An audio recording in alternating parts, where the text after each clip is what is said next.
Hi everyone, welcome to the Estate of Mind podcast. I'm your host, Mike Stensrud. In these podcasts, I'm going to sit down with successful real estate agents from the area to uncover their success journey, from getting started in the business to landing those first big deals and all the lessons they've learned along the way. I'm glad you joined us. Let's get started. Hi everyone, welcome to Estate of Mind podcast. I'm your host, Mike Stensrud, and our guests today are Eileen and Eric Gow from HomeSmart.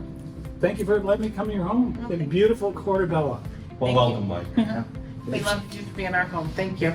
So we're both from Michigan, born and raised there. Eric and I, the biggest similarity we have is that we both have been in real estate for 38 years each. Oh. So gives us 75 years of combined experience, which makes us feel old a little bit, but we both love it and have such a passion for it. Well, I started off first being licensed as an agent in the mid-'80s, and then morphed into becoming an appraiser. I'm a certified residential appraiser for 36 years. Gotcha. In the Michigan market and Arizona market. We moved here to Arizona in 2006 and been doing appraising and real estate starting. Eileen started in northern Scottsdale and worked in that market. These are some of the accomplishments that these two have done in the last, 10 years or so. In 2022, they're the top 50 HomeSmart agent in the country. 2021, top 100 HomeSmart agent in the country. 2021 to 2023, 7 times they were ranked monthly in the top 20 for volume. And this year, 2023, they've been ranked 2 times for volume. 2022 President's Award winner and 4 Diamond Award winner.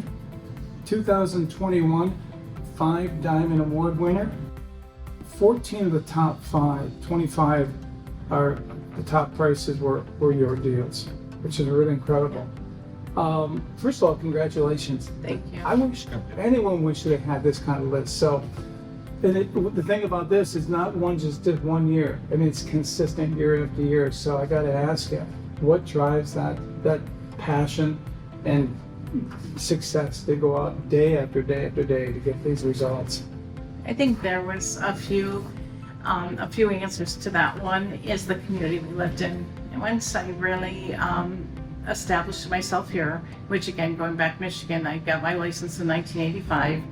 I just knew when I got here, there was something special about Corte Bella. I felt I really took it by hold. I never thought I'd sell to my neighbors or friends in here. Many didn't know I had a license. Well, that's interesting. Yeah, but got busy, started working, and really embraced the community.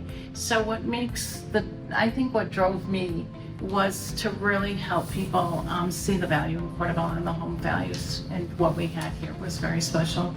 You know, our clients become our friends long term, and helping them their journey to their next chapter, either downsizing, moving back towards family, or new clients coming in, which become our friends, and we help them and guide them through the experience of Corte Bella and Corte Bella living. So it's really just helping your neighbors. Right. I mean, when you came out. So you didn't go out, you didn't have a major campaign, a postcard campaign to go out and tell everyone you're here. Never did that. Never. I think I just showed up with what I knew, and I always sold luxury. So I think that was what I really brought to this market, and I think that's why we go back and look at the top sales. That's my comfort. That's what I knew and what I know. But the luxury isn't just the upper end of the market. Luxury is a lifestyle. It is a type of home and the upgrades. And that's what we put out on our listings and with our clients is the upgrades. They make these homes beautiful and they're very special. Yeah. And we point that out to them. So when you come in here, you don't feel like you're in Arizona. No, and that's what drew us to the community. Yeah. It is modeled after Santa Barbara. All the streets are named after streets in Santa Barbara. The design of the buildings, the social halls and the restaurant that are here on site are all modeled after Santa Barbara. The Tuscan feel, the clay tile roofs, the colors that were chosen, and the planting, the palms and the different greenery throughout the community. It really emphasized that. It made Corte Bella stand out on its own and have that appeal to a buyer coming in. And that was a draw for us coming from Michigan. Yeah. We were missing the green. We liked the green trees, the green grass, and that's what it has a different feel when you pull through our gates. You guys have really worked together and really honed down this, and you really work off of your strengths, truly to the benefit of your clients. They don't realize that they're getting 2 for 1 here. Right. So explain what you do versus what you do. I think my specialty is going in, taking a home, marketing that home to its highest ability that a buyer can see in a home, which sometimes staging, sometimes what we call is just balancing the furniture in a home, or lightening the home, or whatever we may be doing with furniture. But also, I think it's just really the marketing of taking that product and selling it the best I can. And that's something that I work very hard at all the time. Why I really love Eric at those is because I will have all the cups and the package mold and everything for the client, but he walks in and with his appraisal experience, he goes through the home as he's almost appraising it. And that is so helpful when I'm coming back and looking at his notes, and we really start getting intimate with that home. Yeah. We're starting to know that home, and I think you have to know something to sell it. So what do you do, Eric?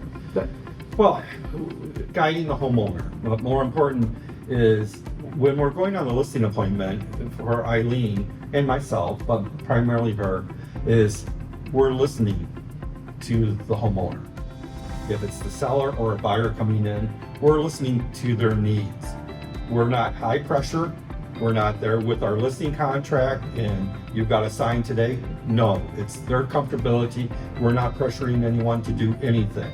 We want them to think about it and be comfortable with us. But if they're having a bad day or whatever the circumstances, losing a spouse, we're there just to give them a guiding hand. Looking at the houses, we go through and anything that suggestions that we can give to the homeowner in regards to work that needs to be done or guidance along that line, that's where I really step in. You are very much hand-holder with our sellers. We have to be, because they're trusting us. They're hiring us for a reason. Yeah. You probably had your share of struggles, setbacks, and probably failures along the way. Here we are sitting in the market with interest rates that are well over 7, low inventory. A lot of people, that affects them in their mindset, and some people deal with it better than others. So how do you all, you're thriving in a market like this. How do you do it? What is your mindset? I think whenever in business we have a setback, or I think we have to look at that and learn from it. And I've always had the saying, our thorns become our crowns, because it's with that we learn. The reputation is what builds your referrals. So every part of what you do and every transaction, whether your commission is going to be $500 or it's going to be $15,000, you treat that client as if it was your only client, and you never look at that commission amount. Every transaction we're learning. Right. We don't go in and we know everything. We don't. A lot of our clients in the age qualified communities are very well experienced in different aspects of different businesses. So there's always a tidbit of their knowledge that we absorb, and that helps us build our business. So we're always listening to our clients and what they have to say. The success is when you get back those client feedbacks. That's success. And we just got one. We just got one which... Well, let's take a look. Yeah. What do you have? Yeah, why don't you read it, Eric? This is one that... This is from a recent client here in Corte Bella. It says, Eileen and Eric provided exceptional guidance in establishing pricing, assisting with staging, provided assistance with services for pre-sale and post-sale maintenance, as we have discussed. Simply put, they went above and beyond, greatly exceeding my expectations in the marketing and the sale of my Corte Bella home. A classic and welcome example of under promise and over deliver. Wow. How does that make you feel? It makes, that is. That's what makes it all worthwhile. Exactly.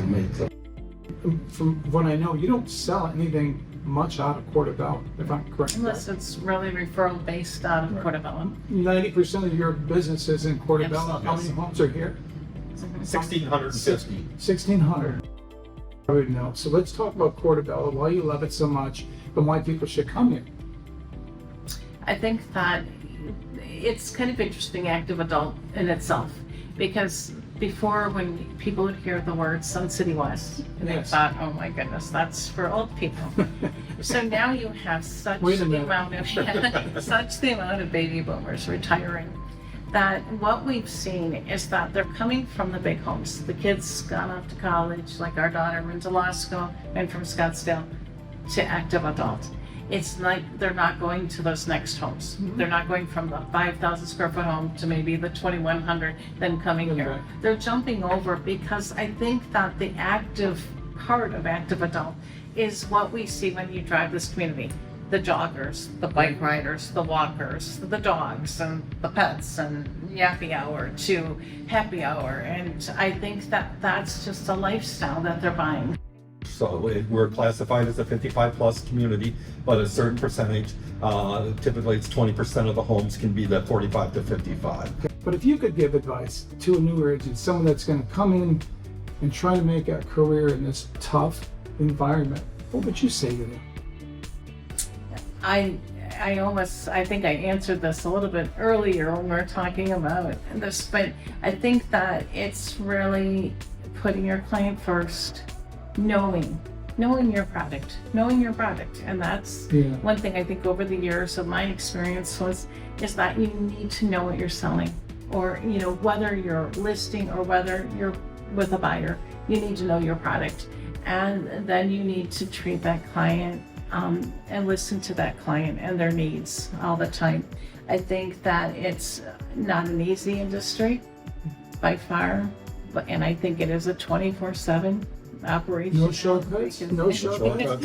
I see it all the time on Instagram and TikTok. There's all these shortcuts. I don't think there is there? No. No Hard work. shortcuts. I think you have to show up every day, and because again, that reputation is going to be their success. That's going to give you your referrals. That's how it's built. That's how I feel. I don't think it's about what percentage you charge them on commission. I don't think it's even the top numbers. I've sold all $1 million homes, and that makes me, it's about what? It is about really taking care of what you have to take care of all the time. Yeah. Be yourself. I think that is it. When I look back over my career, I think that's where I always resonated the best, is when I really I was myself and did what I do. What you do best, and what you both do best. And you both have been really involved in community here, which probably is the reason for that success too. Get involved. I can tell we've known each other for a while. I know you're involved and passionate for your job, but also for the community and those that live here too. So that's really special, and I think that comes through. So doing a lot of volunteer work within the community. Well, thank you both for taking this time. I really, really, really appreciate it.